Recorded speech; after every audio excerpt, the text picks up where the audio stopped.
주의 중심인 수요일 저녁 마음 중심을 하나님께 드리기 위해서 예배에 나오신 모든 성도님들을 주님의 이름으로 환영하고 축복합니다. 우리 오늘은 구원의 징표를 보여주는 삶이라는 제목으로 함께 말씀을 나누겠습니다. 제목을 함께 따라해 볼게요. 구원의 징표를 보여주는 삶. 네. 혹시 증표라는 말이 어떤 뜻인지 아시나요? 증표라고 하면 증명이나 증거가 될 만한 표를 말합니다. 성경에 보면 구원의 증표를 받아서 죽지 않고 구원받은 사람들이 나옵니다. 먼저 창세기에 나오는 가인이 있어요. 창세기 4장 15절 말씀입니다. 여호와께서 그에게 이르시되 그렇지 아니하다. 가인을 죽이는 자는 벌을 7배나 받으리라 하시고 가인에게 표를 주사 그가 만나는 모든 사람에게서 죽임을 면하게 하시니라. 아멘. 가인, 이 사람은 어떤 사람이냐? 동생 아벨을 죽인 사람이에요. 그리고 하나님께서 네 아무 아벨이 어디 있느냐 했을 때 내가 알지 못합니다. 내가 내 아우를 지키는 자입니까? 이렇게 반문했던 사람입니다. 지금 가인은 하나님 앞에서 당장 죽어도 할 말이 없는 죄인이에요. 동생을 죽이고 하나님이 만드신 동생을 죽이고 또 다 알고 계신 하나님 앞에서 뻔뻔하게 거짓말도 했기 때문입니다. 하지만 하나님은 가인을 벌하시기는 했지만 죽이시지 않으셨습니다. 그를 죽이지 않고 살리신 표, 그 구원의 표가 바로 가인에게 준 표입니다.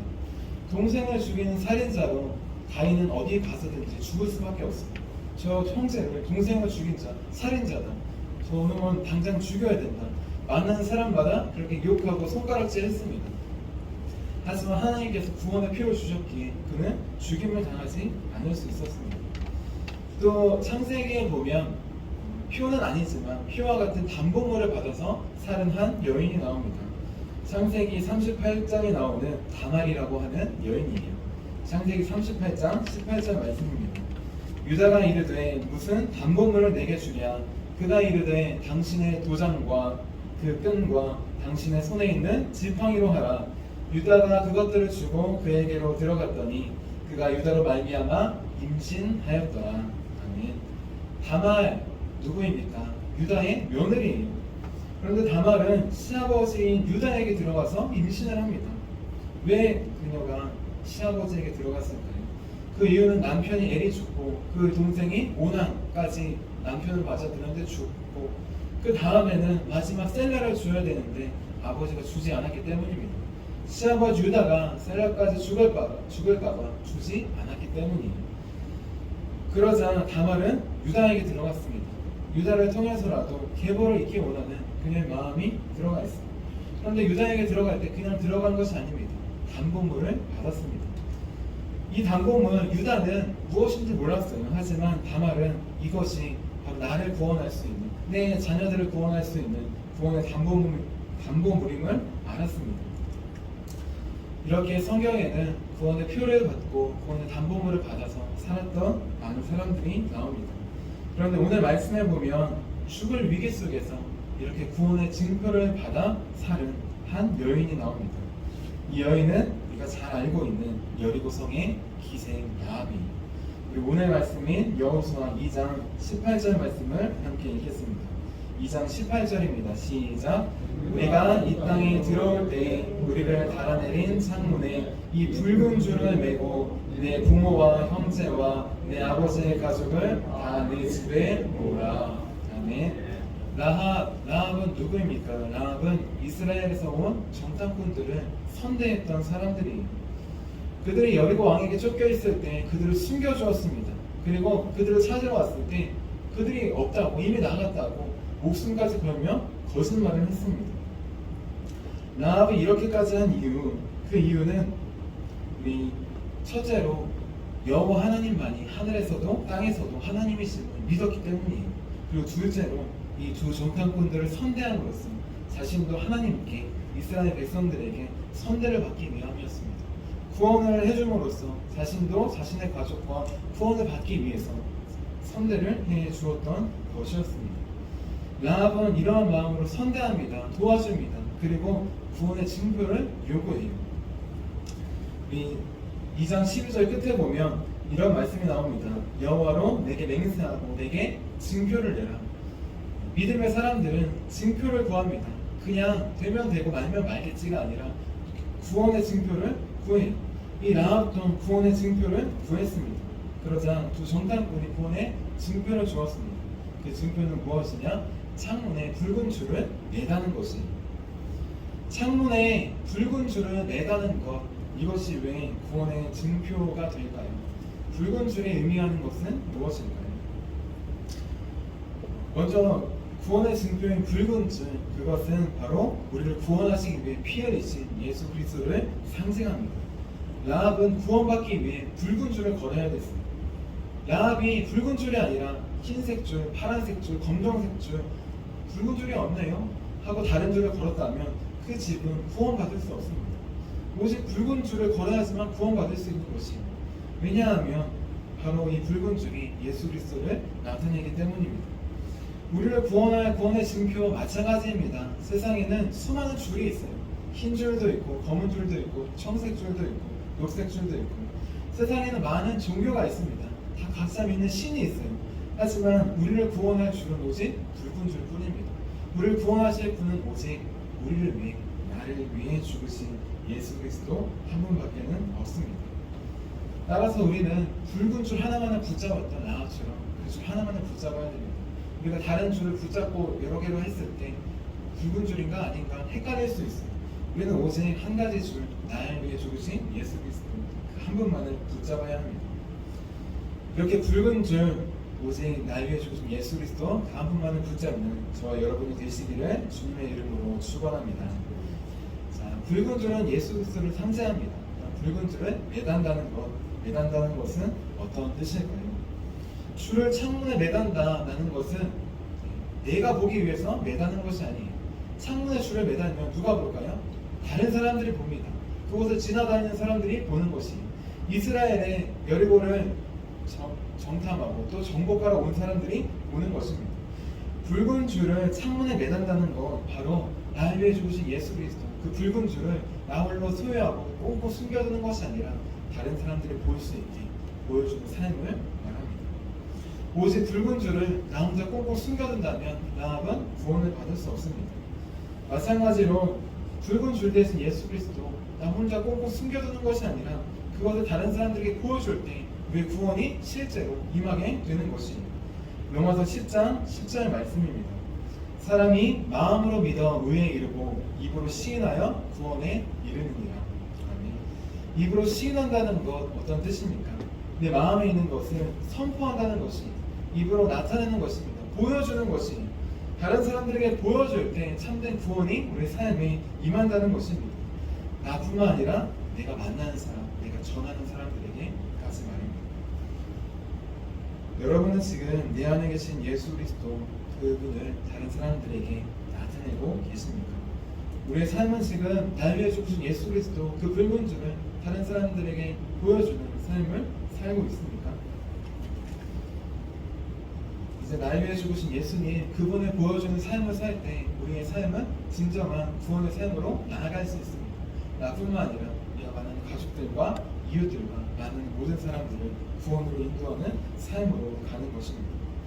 자, 그렇다면 붉은 줄을 창문에 매다는 삶, 다시 말해서 날 위해 죽으신 예수 그리스도 그분을 보여주는 삶, 나타내는 삶, 이 삶은 그럼 어떤 삶일까요?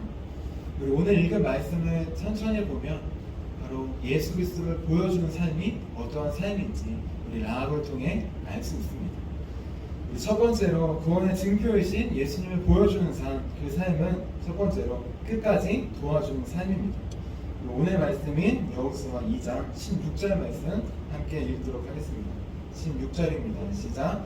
라합이 그들에게 이르되 두렵건대 뒤쫓는 사람들이 너희와 마주칠까 하노니 너희는 산으로 가서 거기서 사흘 동안 숨어 있다가 뒤쫓는 자들이 돌아간 후에 너희의 길을 갈지니라. 아멘. 라합은 지금 목숨 걸고 그 정탐꾼을 숨겨두었어요. 그리고 거짓말까지 하면서 그들을 도와주었습니다. 그리고 찾으러 온 사람들이 가자 이제 그들을 창문에 달아서 내려주려고 합니다. 여리고성 높은 곳 그 꼭대기에 집이 있었는데 그 창문으로 내려갈 수 있었어요. 자, 지금 급히 창문에 줄을 내리고 내려가고 있는 상황입니다. 어디 한번 잡히기만 해봐 이런 마음으로 온 사방에 온 지금 복도에 지금 군인들이 돌아다니고 있는 상황이에요. 이 긴박한 상황 속에서 여러분들이 라합이라면 줄을 내리고 내려가는 정탐꾼들에게 뭐라고 말씀하시겠습니까? 제가 라합이라면 저는 이렇게 말했을 것이 급히 줄을 내리고 내려가는 정탐꾼들에게 저는 이렇게 말했을 것입니다. 빨리 내려가세요. 빨리 더 빨리 언제 올지 모릅니다. 빨리 내려가세요. 빨리. 제가 정탐꾼들에게 지금 정탐꾼이 지금 군사들이 쫓아오고 있으면 위험합니다. 들키면 큰일 나니 위험합니다. 제가 만약에 라합이었다면 이러한 수식어는 붙이지 않았을 것 같아요. 긴급한 상황, 복도에 군사들이 쫓아다니고 저 밑에도 군사들이 돌아다니고 있는 상황 속에서 우리의 설명할 시간이 없습니다. 빨리 내려가세요. 빨리 위험합니다. 들키면 다 죽습니다. 이러한 식으로 저라면 말했을 것 같아요. 그런데 라합은 그렇게 하지 않았습니다. 라합은 위급한 상황 가운데 정탐꾼들뿐만 아니라 나도 걸리면 죽는 상황 가운데 내 목숨이 위태로운 상황 가운데에서도 라합은 끝까지 두 정탐꾼들을 도와주었습니다. 그래서 줄을 내리면서 급하지만 이렇게 말했습니다. 뒤쪽에는 군사들이 있습니다. 산에 가서 3일 동안 숨어 있으세요. 그 다음에 군사들이 돌아가면 바로 그때 돌아갔어요. 그래야지 여러분들은 살 수 있습니다. 라합은 지금 위급한 상황입니다. 그런데 라합은 설명하고 있어요. 끝까지 구원받을 수 있는 길을, 끝까지 그들이 살 수 있는 길을 도와주고 있는 것입니다. 자기의 목숨을 담보로 하면서 말해요. 라합이 도와주는 것 그냥 단순히 여기까지만 도와주는 것 아니라 그는 끝까지 도와주었습니다. 어디 끝까지냐? 자기의 생명이 다하는 날까지, 자기 생명을 담보로 하는 것까지 그는 주 정탐꾼을 끝까지 무사히 돌아갈 수 있도록 도와주었다는 것입니다. 이 말씀을 보면서 잠시 상상을 해보았어요. 마치 영화나 드라마에 이런 장면이 나왔는데 성경에 보면 무사히 잘 돌아간 것으로 해피엔딩으로 나옵니다. 그런데 영화에 보면 이런 장면이 많이 나와 있어요. 제가 상상해 본 것입니다. 라합이 지금 두 정탐꾼을 밧줄에 매어서 내달리고 있어요. 자, 쫓아오고 있습니다. 도망가세요 하는데 갑자기 문을 누가 쿵쿵쿵 두드립니다. 쿵쿵쿵. 라합 두 정탐꾼 나와. 들킨 것이 급히 도와줍니다. 끝까지 내려줘요. 포기하지 않습니다. 군사들이 문을 부수고 들어옵니다. 그리고 라합을 잡으려고 합니다. 이런 상황에서 라합이었다면 어떻게 이야기했을까요? 아니 저 사람들이 나를 안 숨겨주면 나를 죽인다고 협박했어요. 나는 아무 잘못이 없어요. 저 사람들이 나를 죽이려고 협박했다니까요. 목숨이 위험하면 두 정탐꾼들을 팔아먹으면서 자기를 살리려고 했을 거예요. 라합이라면 아마 이렇게 말했을 것 같습니다. 우선 도망가세요. 절대로 잡히면 안 됩니다. 비록 나는 죽어도 내 가족들은 제발 잊지 않고 살려주세요. 라합이었다면 자신의 목숨을 내놓으면서까지 끝까지 도와주었을 것입니다. 구원의 증표이신 예수님을 보여주는 삶, 어떤 삶이냐? 첫 번째로 끝까지 도와주는 삶이에요. 자기 생명을 담보로 하면서까지 끝까지 도와주는 삶입니다. 여기까지 교회 안 다니고 예수님 믿지 않아도 다 도와줄 수 있어요. 하지만 예수님께서 오리를 가게 하거든 심리를 가게 하라고 하신 것처럼 우리가 할 수 있는 한계를 넘어서는 것, 그것까지는 아무나 할 수 있는 것이 아닙니다. 우리도 우리의 힘으로 할 수 있는 것이 아닙니다. 오직 우리 안에 계신 예수님, 그분이 나타날 때 심리를 가고 생명을 걸면서까지 끝까지 도와줄 수 있는 것이에요. 끝까지 도와주겠다고 말하는 사람, 여기까지 도와주는 사람은 많습니다. 하지만 정말 말뿐이 아니라 기도와 사랑으로, 행함으로 끝까지 도와주는 사람은 적습니다. 저와 여러분이 끝까지 도와주어서 살아계신 예수님을 나타내는 저와 여러분이 되시기를 주님의 이름으로 축원합니다. 그리고 두 번째로 구원의 증표이신 예수님을 보여주는 삶은 바로 전도하는 삶입니다. 여호수아 2장 18절 말씀을 함께 읽어볼게요. 18절입니다. 시작. 우리가 이 땅에 들어올 때에 우리를 달아내린 창문에 이 붉은 줄을 메고 내 부모와 형제와 내 아버지의 가족을 다 내 집에 모으라. 아멘. 지금 두 정탐꾼들은 라합에게 창문에 붉은 줄을 메고 그 다음에 했던 이야기가 무엇이냐? 이 가족을 다 모으라. 이 친척을 다 모으라. 내가 알고 있는 사람들을 다 모으라. 구원받을 사람들을 다 모으라고 했던 것이에요. 자, 이 말대로 라합은 남은 인생을 살았습니다. 이 말대로 라합은 이스라엘이 여리고를 정복하러 오는 그 날까지, 그 시간까지, 그 순간까지 이러한 삶을 살았어요. 어떠한 삶이냐? 전도자의 삶이었습니다. 라합은 만나는 가정마다 전도했습니다. 이스라엘의 하나님을 믿어야 합니다. 우리의 신이 아니라 저 이스라엘 백성이 믿고 있는 여호와 하나님, 그분이 참 신이십니다. 그분이 하늘과 땅에서 유일하신 신이십니다. 라합은 만나는 친척들마다도 전도했을 것이에요. 온 친척 여러분, 하나님만이 구원의 길입니다. 우리는 이제 하나님을 믿어야 돼요. 우리 붉은 밧줄에 있는 이 집에 들어와 살아야 합니다. 그리고 가족들뿐만 아니라 만나는 사람들에게도 전도했을 것이에요. 네, 모든 사람들을 다 붙잡고 할 수는 없겠지만 친했던 사람들, 믿을 만한 사람들, 마음이 가는 사람들, 그 사람들에게도 찾아가면서 전했을 것이에요. 우리 같이 하나님을 믿자. 이스라엘의 하나님을 믿자. 그래야지 우리가 죽지 않고 살 수 있어. 이제 이 성은 곧 멸망할 거예요. 오직 그분만이 우리를 구원하실 분이야. 그렇게 라합은 마지막까지 성이 멸망당하는 그 순간까지 전도자의 삶을 살았습니다. 라합은 하나님을 믿기 전까지 그녀의 삶은 기생의 삶이었어요. 많은 사람들을 대하는 삶이었습니다. 여관의 집주인 같은 삶이었어요. 그 전까지는 수많은 사람들의 이야기를 들어주는 삶이었습니다. 그런데 라합이 하나님을 만나자 그의 삶이 변하게 되었습니다. 그의 인생이 변하게 되었어요. 이제 많은 사람들에게 구원의 복음을 전해주는 삶이 되었습니다. 수많은 사람들에게 구원의 복음을 선포하는, 전하는 축복의 통로가 되었던 것이에요. 이렇듯 구원의 증표이신 예수님을 보여주는 삶은 무엇이냐? 바로 전도하는 삶입니다. 베드로, 안드레, 마태, 야고보와 또 사도 바울 등 예수님을 만난 모든 사람들은 어떤 삶을 살았냐? 전도하는 삶을 사셨습니다. 때로는 고난을 당하고, 때로는 핍박을 당하고, 심지어는 순교를 당하는 한까지 있더라도 이들은 전도자의 삶을 포기하지 않았어요. 왜냐하면 그 길만이, 그 삶만이 오직 구원의 증표이신 예수님을 보여주는 유일한 길이었기 때문입니다. 라합도 마찬가지입니다. 라합도 가족들에게, 친척들에게, 이웃들에게, 사람들에게 복음을 전할 때 모든 사람들이 다 받아들였을까요? 아닐 것입니다. 라합도 수많은 핍박과 고난과 죽음의 순간이 있었을 것이에요. 사랑하는 가족들에게는 이런 소리를 들었을지 모릅니다. 너가 나라를 팔아먹고 지금 다른 나라의 신을 섬기겠다고? 이런 외국노가 다 있냐? 라며 사람 취급을 받지 못했을 수 있습니다. 가족과 친척들에게는, 또 다른 사람들에게는 복음을 전할 때, 예수님을 전하고 하나님을 전할 때, 아니 그러한 말도 안 되는 소리가 있다고요? 당장 여리고 왕에게 일러 바쳐서 당신을 잡겠습니다. 이러한 식으로 협박을 당했을 수도 있습니다.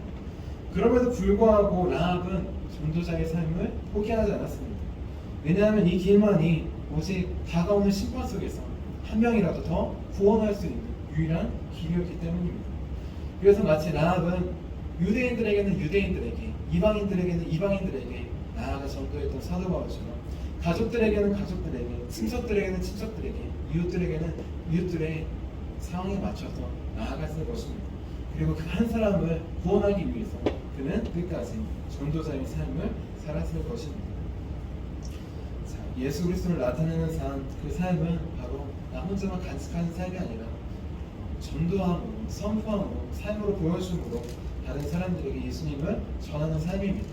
그 삶이 나타날 때 우리는 그분의 증표이신 예수님을 보여주는 삶을 살게 됩니다. 우리 마지막으로 구원의 증표이신 예수님을 보여주는 삶, 그 삶은 어떤 삶일까요? 마지막으로 예수님을 보여주는 삶은 교회 안에 거하는 삶입니다. 우리 여호수아 2장 19절 말씀 같이 한번 읽어볼게요. 19절 말씀입니다. 시작. 누구든지 내 진문을 나가서 거리로 가며 그의 피가 그의 머리로 돌아갈 것이요 우리는 허물이 없으리라. 그러나 누구든지 너와 함께 집에 있는 자에게 손을 대면 그의 피는 우리의 머리로 돌아오려니와. 아멘. 구원은 어떻게 받느냐? 오직 붉은 줄을 단 집, 그 집 안에 거할 때에만 받을 수 있습니다. 다시 말해 구원의 증표는 예수 그리스도를 믿는 사람들의 모임, 바로 교회 안에 있을 때 구원을 받고 그 구원의 증표를 나타낼 수 있는 것이, 교회는 무엇이냐? 교회는 예수를 나의 주님으로 그리스도로 고백하는 사람들이 모인 곳입니다. 고백하지 않은 사람들도 있죠. 고백하기 위해서 나온 사람들이, 그 사람들이 모인 곳이 바로 교회입니다. 하나님의 은혜로 부름받아서 세상으로부터 나와 주님을 따르는 사람들이 바로 교회예요. 우리는 오직 예수를 그리스도로 믿는 사람들이 모인 교회 안에 있을 때 구원을 완성할 수 있습니다. 이 교회는 구원 자체이기도 하지만 더 나아가 구원의 증표가 되는 것이기도 해요. 우리가 주님을 믿는 사람들이 모인 교회 안에 있을 때, 예배 드릴 때 그의 구원은 안전합니다. 붉은 줄이 걸린 집 안에 있을 때 안전한 것처럼 우리는 주님의 교회 안에 있을 때 안전한 것이에요. 또 중요한 것, 교회 안에 있을 때, 이 구원의 증표 안에 있을 때 우리는 다른 증표들도 나타낼 수 있습니다. 내가 끝까지 다른 사람들을 도와주는 것, 또 전도하는 것, 이것을 하기 전에 가장 중요한 것, 구원의 증표 되는 그 집 안에, 예수 그리스도를 믿는 교회 안에 모여 있을 때, 그 안에 있을 때 함께 예배하며 교제하며 예수님을 믿으며 나아갈 때 그때 전도도 나가고 그때 끝까지 사람들도 도와줄 수 있는 것입니다. 교회 안에 있지 않고 다른 곳에 살면서 다른 사람들을 도와준다, 전도한다, 불가능한 것입니다. 잠시로는 가능할 수 있겠지만, 내 힘과 능력과 노력과 사랑으로는 잠시로는 가능할 수 있겠지만 끝까지 도와줄 수는 없습니다. 끝까지 그 사람을 구원하기까지 참고 기다리며 기도하며 인내하며 전도할 수는 없는 것입니다. 마지막, 교회 안에 거하는 삶, 그 삶이 가장 중요합니다. 우리나라보다 기독교가 먼저 들어온 나라예요. 하지만 지금 일본의 기독교는 1%에서 2% 정도밖에 되지 않습니다. 그 이유는 여러 가지가 있겠지만 가장 큰 것, 무교회주의라는 것이 있어요. 무교회주의 무엇이냐? 교회가 필요 없다는 것입니다. 그냥 각자 도생으로 각자 예수님 살면 되지 교회까지 다닐 필요가 무엇이 있겠냐는 것입니다. 이런 무교회주의 때문에 지금 일본은 어떻게 됐느냐? 구원받은 기독교인들이 많이 없습니다. 구원의 완성은, 구원을 유지하고 지켜주는 것은 예수님을 믿는 교회 안에 있을 때, 그 사람들이 모임 안에 있을 때, 예배 안에 있을 때 완성되고 이루어갈 수 있는 것입니다. 그런데 일본 사람들은 이것을 간과했습니다. 그리고 무교회주의로 교회가 없어지니 자연스럽게 신앙이 사라지고 믿는 자들이 사라지고 믿음의 후손들이 사라지면서 지금은 기독교 인구가 1%밖에 되지 않는 그런 나라가 되어버렸다는 것입니다. 나는 지금 구원의 증표이신 예수 그리스도를 보여주는 삶을 살고 있습니까? 오직 나를 위해 죽으신 예수님, 그분의 십자가를 보여주는 삶, 붉은 피를 흘리신 것처럼 고난과 핍박과 박해와 죽으신 그 모습을 보여주는 삶만이 오직 구원을 나타내는 삶을 살 수 있습니다. 그 십자가를 보여주는 삶은 바로 끝까지 목숨까지 걸고 도와주는 삶입니다. 또 그 삶은 마지막까지 한 영혼이라도 구원하기 위해서 전도하는 삶입니다. 또 그 삶은 예수님을 믿는 사람들이 모인 교회 안에 거하는 삶이에요. 우리도 붉은 줄을 창문에 달고 그 집안에 거해서 끝까지 다른 사람들을 도와주고 전도함으로 한 영혼이라도 더 구원에 참여하게 했던 나와 그의 가족들처럼 우리도 그렇게 살기를 원합니다. 끝까지 주를 믿는 이 교회 안에 거하며, 그래서 예배드리고 함께 교제하며 주님께 주신 힘으로 전도하며 다른 사람들을 도와줌으로 우리 한 영혼이라도 더 마지막까지 구원의 길로 인도하는 우리 구원의 증표이신 예수 그리스도를 나타내는 우리 축복의 통로로 살아가는 저와 여러분이 되시기를 주님의 이름으로 축원합니다. 우리 오늘 말씀을 놓고 함께 기도하도록 하겠습니다. 하나님, 나는 지금 구원의 증표이신 예수 그리스도를 나타내는 삶을 살고 있습니까? 주님, 그 삶을 나타내지 못할 때가 많이 있습니다. 고난과 박해와 핍박과 죽으심으로 우리에게 붉은 줄로 그렇게 우리에게 구원을 완성하신 주님, 이제 그 주님을 보여주는 삶, 나타내는 삶 살기 원합니다. 하나님, 내 안에 계신 주님께서 역사해 주시옵소서. 주를 믿는 교회 안에 거할 수 있도록, 예배 안에 주님 안에 거할 수 있도록 도와주시고, 그 주님께서 주신 힘으로 전도하며 그 주님께서 주신 힘으로 끝까지 목숨까지 바치면서 다른 사람들을 도와주는 주님께로 인도하는 삶 살 수 있도록 도와주시옵소서. 이 기도 제목을 가지고 함께 주님의 이름 한번 부르고 함께 기도하도록 하겠습니다. 주여